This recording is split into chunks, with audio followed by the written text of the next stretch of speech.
ناظرین، یہ ہے وہ بھاری قیمت جو صرف غریب عوام، سفید پوش تنخواہ دار طبقہ اور بزرگ پینشنرز ادا کریں گے۔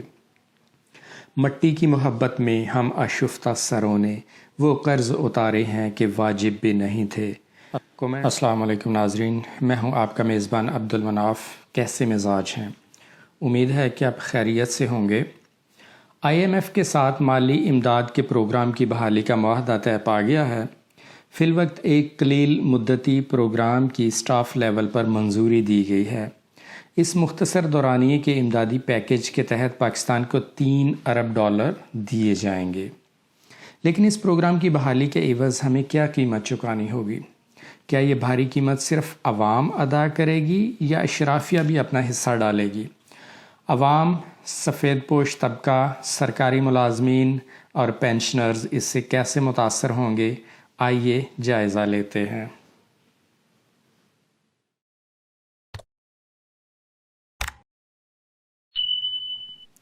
عالمی مالیاتی ادارے IMF نے مالی امداد کے پروگرام کو بحال کرنے اور جاری رکھنے کے لیے کڑی شرائط رکھی ہیں، اور ڈیفینیٹلی پاکستانی حکام کی طرف سے یہ شرائط مان لی گئی ہیں، تبھی تو پروگرام بحال ہوا ہے۔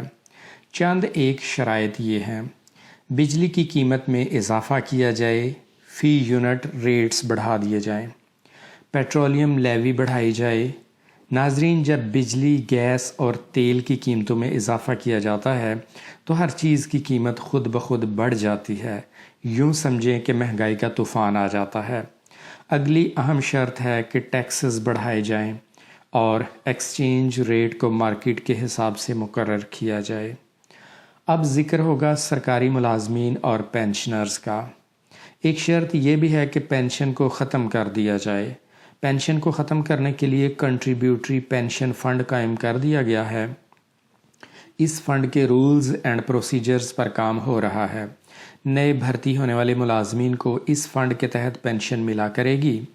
سرکاری خزانے سے پینشن نہیں ملے گی۔ موجودہ پینشنرز کی پینشن میں بہت کم اضافہ ہوا کرے گا، اور فیملی پینشن کی مدت 10 سال مقرر کر دی گئی ہے۔ اس کے بعد فیملی پینشن ختم۔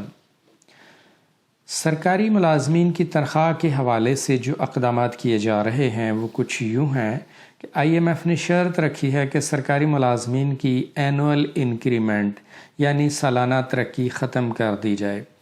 یہاں پر حیرت کی بات یہ ہے کہ مہنگائی میں اضافہ تو روزانہ کی بنیاد پر ہوتا ہے۔ ملازمین کی تنخواہ میں سال کے بعد اگر چند سو یا چند ہزار روپے کا اضافہ ہوتا ہے تو اس پر IMF کو اعتراض کیوں ہے؟